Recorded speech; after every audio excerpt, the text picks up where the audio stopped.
오늘 사사기 12장 말씀을 보시면 누구에 관한 이야기인가 하면 사사 입다에 관한 말씀이에요.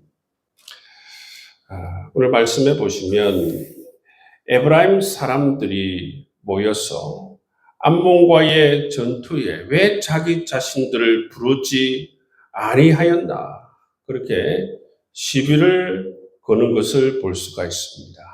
그리고 굉장히 모욕적이고 위협적인 발언을 하죠. 입다와 입다의 집을 불로 살라버리겠다. 이 말을 해요. 왜 우리를 암몬과의 전투에 부르지 아니하였느냐. 그런 모습을 볼 수가 있어요. 근데 여러분 이것은 사실이 아닙니다. 실상은 뭐죠? 2절 말씀에 보시면 입다가 에브라임 사람들에게 이 암몬과의 전쟁에 도움을 요청했습니다. 우리를 좀 도와달라 요청했는데 도리어 이를 거부한 사람이 누구입니까? 에브라임 사람들이에요. 실상은 이러는데 이 에브라임 사람이 시비를 거는 거죠. 시비를. 이 사사 입다에게 시비를 거는 것입니다.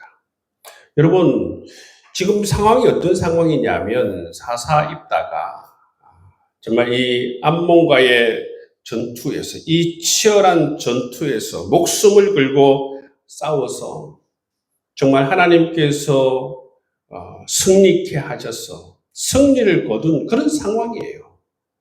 여러분 외세의 침략에 이 사사 입다가 최선을 다해서 싸워서 이스라엘을 지켜낸 그런 상황입니다. 그러면 여러분 이런 외세와의 전쟁에서 싸우고 돌아온 이 사사를 향해서 이스라엘 사람들이 어떻게 얘기했어요? 정말 장하다, 축하한다, 정말 대단하다. 그렇게 칭찬해야 되지 않습니까? 생명을 걸고 싸워서 승리하고 돌아오는 이 사사 입다를 향해서 에브라임은 반대로 칭찬과 격려가 아니라 정말 생명을 다해 이 이스라엘을 싸운 사사 입다를 향해서 시비를 걸고 있습니다. 시비를 걸 뿐만 아니라 협박을 하죠. 너 집을 다 불살라 버리겠다. 근데 여러분 그 시비 내용이 여러분 사실에 입각한 시비 내용이 아니고 오히려 반대라는 것입니다. 치열한 전투에 에브라임을 향해서 우리를 도와달라고 했지만 자기 자신들이 거부해놓고 지금 와서는 어떻게 합니까? 전쟁에 우리를 부르지 아니하였다고. 그러니까 시비를 걸고 협박하는 모습을 볼 수가 있어요. 이 에브라임 지파를 보면 이것을 보면 참 어떤 생각이 들었냐면 정말 이 깡패인가 그런 생각이 들어요. 지금 왜 이렇게 에브라임 사람들이 시비를 걸었냐면 자기 스스로 굉장히 우월한 의식을 가지고 있어요. 정말 내가 잘났다. 힘이 많고 어떻게 보면 요셉의 지파로서 특권 의식을 가지고 있다는 것입니다. 늘 보면 어깨에 힘이 들어가 있는 이 에브라임 지파. 어떻게 보면 내가 누군 줄 아느냐. 그런 것을 가지고 지속적으로 다른 사사들에게 시비를 거는 모습을 볼 수가 있습니다. 여러분 이 사사기 12장뿐만 아니라요. 이 사사기 8장에 보시면 이 에브라임 사람들이 누구에게 또 시비를 겁니까? 기드온에게 시비를 걸어요. 사사 기드온에게. 뭐라고 합니까? 미디안과의 전쟁에 처음부터 부르지 아니하였다고 그렇게 시비를 걸어요. 왜 처음부터 우리를 부르지 아니하였느냐. 그렇게 했을 때에 이 기드온은 어떻게 반응하느냐 하면 기드온은 이 에브라임 사람들을 굉장히 높여요. 굉장히 유명한 말이 있지 않습니까? 에브라임의 끝물 포도가 아비에셀의 만물 포도보다 낫다. 이 말이 뭡니까? 기드온, 사사 기드온이 세운 공적이 공적보다 끝에 나서서 도와준 에브라임 사람들의 그 공로가 더 크다고. 이렇게 이제 에브라임을 지켜 세우니까 그들이 이제 불만이 해소되고 돌아가는 모습을 볼 수가 있어요. 지금도 마찬가지예요. 괜히 와서 트집을 잡고 칭찬을 해주고 축하를 해주고 격려를 해줘야 되는 그런 상황 가운데에서 여러분, 이 사람들은 이스라엘 공동체 가운데서 공동체의 승리에 별로 관심이 없어요. 어디에 관심이 있습니까? 자기 자신. 여러분, 이 에브라임 지파에 대해서만 관심을 가지고 있다는 거예요. 자기 자신들이 인정받기를 원하고, 자기 자신들이 이런 특권의식을 누리길 원하고, 그런 생각에 가득 차 있는 모습을 볼 수가 있는 것이지요. 여러분, 기도는 이렇게 시비를 걸었을 때에 에브라임의 끝물 포도가 우리보다 훨씬 낫다 하면서 그렇게 칭찬해 주니까 돌아섰는데, 여러분, 이 사사 입단은 다릅니다. 사사 입단은 어떻게 반응합니까? 사사 입단은 솔직하게 자기 자신의 그런 생각과 감정을 그대로 표현하는 모습을 볼 수가 있어요. 3절 말씀을 한번 보십시오. 나는 너희가 도와주지 아니한 것을 보고 내 목숨을 돌보지 아니하고 건너가서 암몬 자손을 쳤더니 여호와께서 그들을 내 손에 넘겨주셨거늘 너희가 어찌하여 오늘 내게 올라와서 나와 더불어 싸우고자 하느냐 하니라. 기도는 어떻게 보면 그냥 꼬리를 내리고 이렇게 높여줬잖아요. 근데 여러분, 사사입자는 꼬리를 내리지 않습니다. 꼬리를 내리지 않고 오히려 이 에브라임 사람들이 행한 일을 그대로 이야기합니다. 그들이 말한 것이 다르다, 실상이 다르다라고 말할 뿐만 아니라 너희들이 왜 나와 싸우려고 이렇게 시비를 거느냐, 그대로 자기 자신을 그대로 의견을 솔직하게 표현하는 모습을 볼 수가 있어요. 여러분, 이렇게 여러분, 사람마다 다르지 않습니까? 사람마다 이렇게 어떤 사람이 교만하게 시비를 걸 때에 어떤 사람들은 그냥 정말 이 무서워서 필요한 게 아니고 좀 더러워서 그냥 이렇게 그냥 지나가는 사람도 있는데, 사사입단은 그렇게 하지 않습니다. 여러분, 사사입단을 소개할 때에 큰 용사라 했습니다. 사사입단은 지난주에 봤지만 지성도 있고 굉장히 여러분 싸움에 있어서도 굉장히 능한 사나이 중에 사나이예요. 그런 기질이 있기 때문에 여러분, 아무리 이렇게 에브라임 사람들이 그렇게 협박하고 겁박해도 자기 자신의 머리를 숙이거나 조아리지 않습니다. 그리고 이 에브라임 사람들이 평상시에 이 길락 사람들 굉장히 깔보고 무시했다는 것을 우리가 알 수가 있습니다. 자, 그 내용이 보시면 4절 말씀에 있거든요. 평상시에 이 에브라임 사람들이 이 길라 사람들을 얼마나 무시했는가. 우리 4절 말씀 한번 같이 읽겠습니다. 이따가 길라 사람들을 다 모으고 에브라임과 싸웠으며 길라 사람들이 에브라임을 쳐서 무찔렀으니 이는 에브라임의 말이 너희 길리앗 사람은 본래 에브라임에서 도망한 자로서 에브라임과 므낫세 중에 있다 하였음이라. 어떻게 이 길라 사람들을 비하하고 비방합니까? 모욕을 하는 것입니까? 너희는 본래 에브라임 지파로부터 도주한 사람이다. 도망한 사람이다. 길라 사람들을 향하여서 그렇게 심하게 평상시에 그렇게 모욕감을 주고 굴욕감을 주었다라는 것입니다. 그렇기 때문에 이 길라 사람들은 원래 이 에브라임 사람들을 향해서 감정이 좋지 않은데 이렇게 전쟁에서 좀 목숨을 걸고 싸워서 돌아온 이 사사 입단을 향해서 정말 수고했다 그런 말을 하지 못할 망정 돌아오자마자 마치 다른 나라 사람인 양 시비를 걸고 위협하고 모욕을 주는 이 에브라임 사람을 우리가 볼 수가 있다는 것이죠. 여러분, 이런 사람들은 어디 가나 있어요. 어디 가나 있어요. 어디 가나 있습니다. 교회도 있고 사회도 있고 직장에도 있습니다. 왜 이런 사람들이 있는가 하면 여러분, 에브라임 사람처럼 내가 누군 줄 아느냐, 오직 관심이 어디에 있습니까? 자기 자신에게만 있는 사람들은 이러한 생각 속에 사로잡혀 있는 것이죠. 상식적인 사람이 아니에요, 여러분. 상식적인 사람은 어떠합니까? 정말 축하할 일이 있으면 축하를 해주는 것이 상식적이지 않습니까?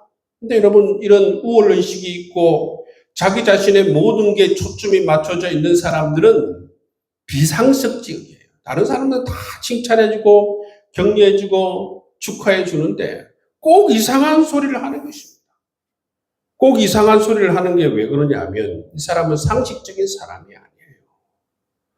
늘 교만하고 우월의식 속에 사로잡혀 있기 때문에 다른 사람들과 다른 생각들을 하게 된다는 것입니다. 여러분, 이 에브라임이 바로 그러한 생각 속에 사로잡혀 있어요. 참 안타까운 게 뭐냐 하면 이 에브라임 지파가 얼마나 여러분 좋은 지파예요. 요셉의 가문에서 그 아들 에브라임과 모나세가 나오지 않았습니까? 그러면 그 아버지가 정말 이 이스라엘을 향해서 행한 일들, 그 은혜를 베푸는 그 일들, 그것을 그대로 이어서 그 자식 때에도 그렇게 하면 얼마나 좋습니까? 이들이 이 가나안 땅에 정착할 때에도 요셉이 행한 일들을 기억하면서 이스라엘 사람들이 어떻게 했습니까? 가나안 땅을 분배할 때에 먼저 분배를 받을 수 있도록 그렇게 예우를 해줬어요. 그 예우를 해준 게 뭐냐 하면 요셉 때문이죠. 요셉이 이스라엘 향해서 베푸신 그 은혜를 기억하면서 그 자식 지파들에게 그런 예우를 해준 것 아닙니까? 그런 예우를 해줬으면 아버지처럼 정말 겸손히 이스라엘 위해서 헌신하고 이스라엘 위해서 어떻게 덕이 될까를 생각해야 되는데 그런 생각은 전혀 못하고 어떤 생각에 사로잡혀 있습니까? 특권의식 속에 사로잡혀 있다. 아버지처럼 닮으려고 하는 것이 아니라 특권의식 속에 사로잡혀서 내가 누군 줄 아느냐? 나는 바로 요셉의 지파 에브라임이다. 그런 의식 속에 사로잡혀 있으면서 모든 사람들에게 그런 대우를 받기를 원하고 여러분 모든 사람들에게 시비를 걸고 여러분 그들을 모욕하고 하대하고 깔보는 그러한 자들이 되어버린 것을 볼 수가 있어요. 에브라임 지파가 아마 이런 일들을 많이 한 것 같아요. 다른 지파들에게 시비를 걸고. 그러면 보통 어떻게 했습니까? 정말 기도원처럼 그냥 머리를 숙이고 죄송합니다. 그렇게 이제 지나갔는데 오늘 말씀에 보면 사사입단은 그냥 지나가지 않습니다. 그래서 전면적으로 이 에브라임과 이 길앗 사이에 전쟁이 벌어지게 되는 것이죠. 전쟁이 벌어졌는데 어떻게 됐느냐 하면 이 6절 말씀에 보면 요단강 나루턱을 먼저 선점한 사람이 누군가 하면 길앗 사람들이 이것을 먼저 선점을 해버렸어요. 이것을 지나가는 사람들에게 이제 다 신문을 합니다. 신문을 했을 때에 이 길앗 사람들이 할 수 있는 발음, 그죠? 그것을 발음하지 못하면 그 자리에서 에브라임 사람임을 드러나서 그 자리에서 죽게 되는 것이죠. 여기 보면 우리 경상도라고 하면 경상도에도 보면 시옷 발음이 쌍시옷 발음이 되는 데가 있고 안 되는 데가 있지 않습니까? 대구와 이 부산이 다른 것처럼 여기 보면 길라 사람과 에브라임 사람도 이 발음이 안 된 것 같아요.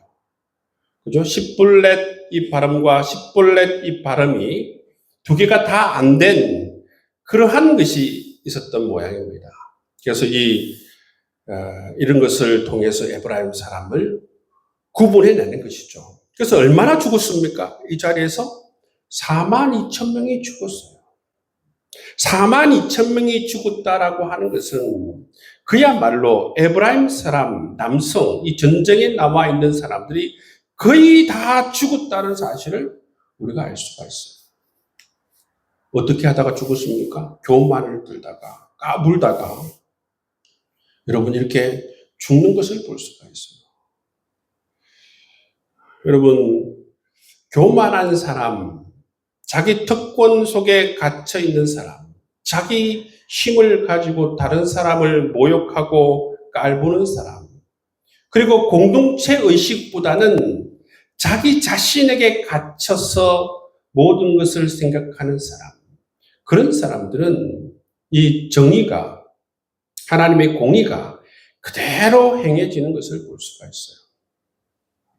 여러분, 우리가 새벽마다 예레미야서를 나누고 있는데 하나님 나라의 여러분 특성 두 축이 있어요. 두 축. 하나는 뭡니까? 사랑이고 하나는 공의이고, 하나님은 사랑의 하나님과 동시에 공의의 하나님이에요.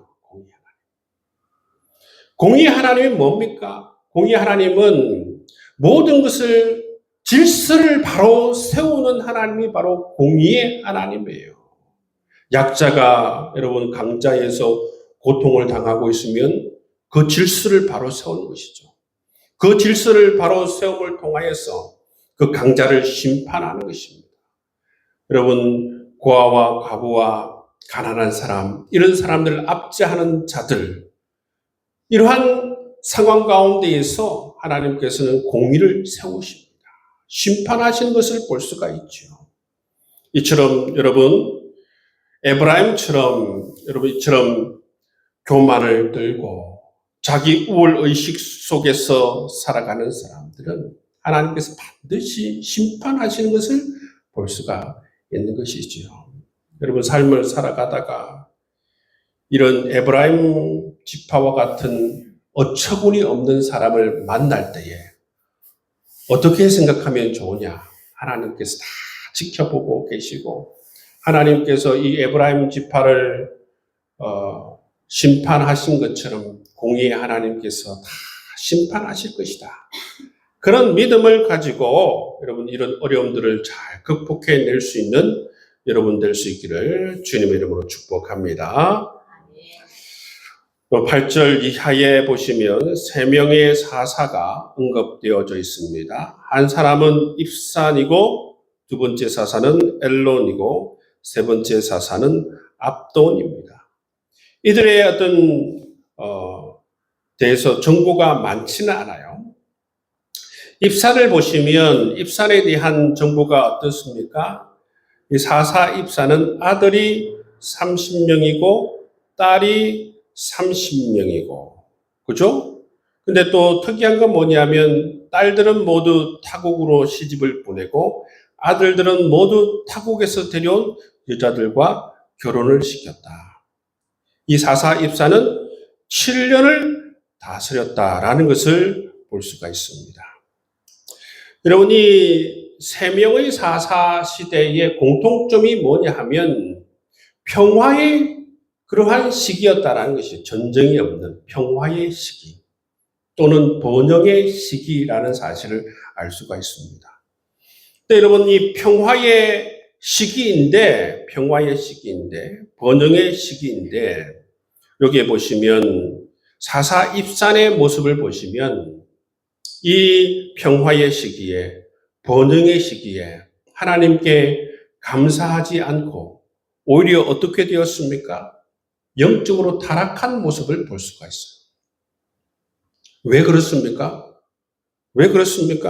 딸들은 모두 타국으로 시집을 보냈다고 해요.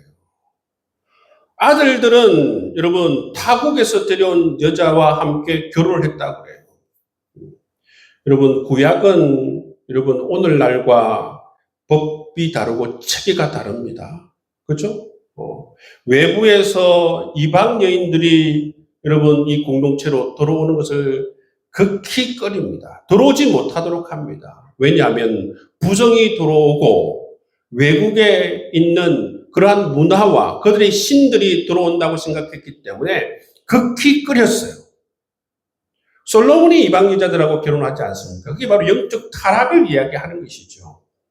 여러분 이게 보시면 이 말씀에 보시면 여러분 이 사사 입산이 딸들은 모두 타국으로 시집을 보내고 아들들은 모두 타국에서 데려온 여자들과 결혼을 시켰다라는 말은 이 평화의 시기에 번영의 시기에 하나님께 감사하고 하나님께 집중하지 못하고 오히려 영적 타락의 길로 걸어갔다라는 모습을 볼 수가 있어요.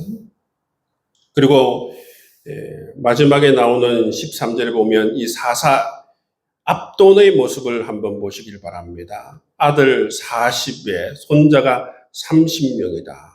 모두 어린 나귀를 탔다. 모두 어린 나귀를 탔다. 무슨 의미일까요? 이 사람들은 일반 사람들이 아니고 굉장히 존귀한 사람들로서 그렇게 불려지며 그렇게 생활했다라는 것을 우리가 알 수가 있다. 오늘로 이야기하자면 차를 타는데, 그죠? 람보르기니 이런 차를 타고 다녔다라는 거예요.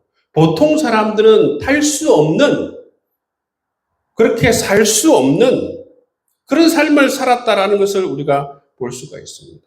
그야말로 사사 압돈도 8년 동안 권력과 부를 다 누렸죠. 여러분, 근데 이 입산과 엘론과 압돈, 이 인생에 있어서 공통점이 뭔가 하면 하나님에 대한 말씀이 없어요. 하나님에 대해서 어떤 일을 행하였는지 대한 말씀이 없어요. 정말 영적으로 깨어서 종교개혁을 요시아처럼 하였다라는 말도 없고 하나님을 잘 예배하였다, 잘 섬겼다 그런 말도 전혀 없습니다.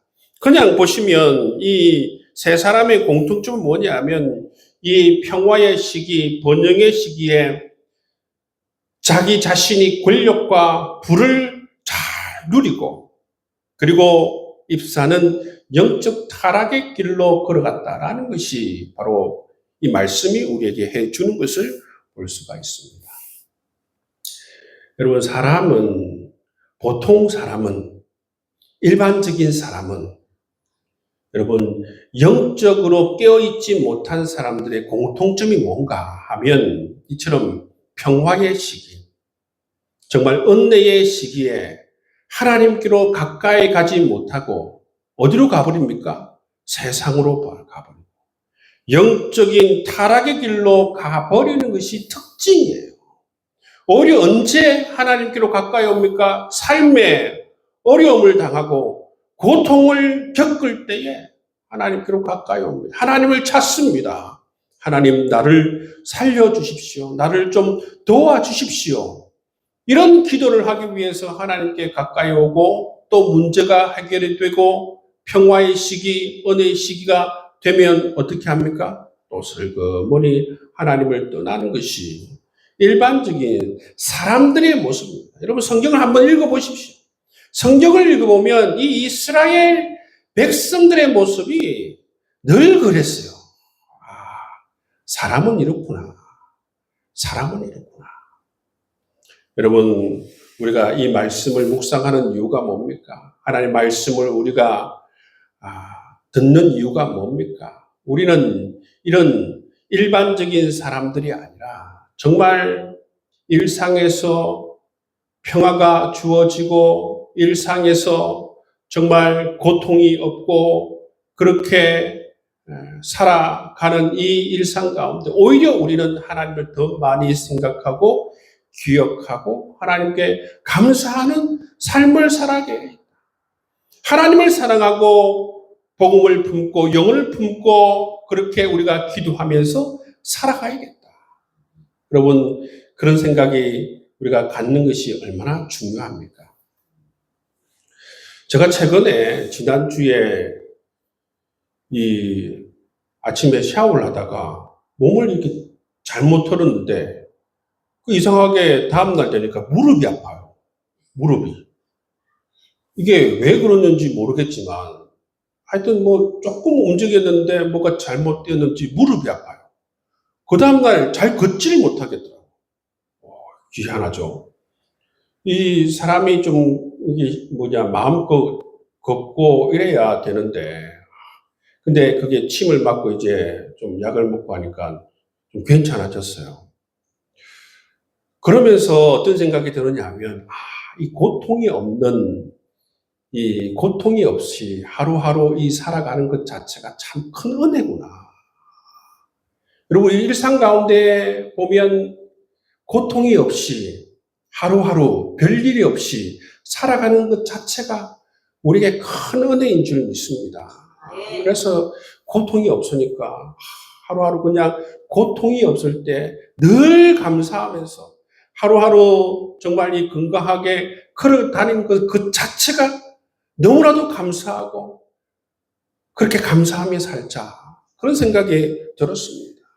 여러분, 일상에서 우리에게 고통이 없고 아무런 어려움이 없을 때에 우리 하나님을 바라보면서 감사하고 하나님을 찬양하고 하나님께로 더 가까이 나아가고 하나님께서 내게 원하시는 것이 무엇인가를 기억하면서 열심으로 하나님을 잘 섬기고 하나님을 사랑할 수 있는 여러분 될 수 있기를 주의 이름으로 축복합니다.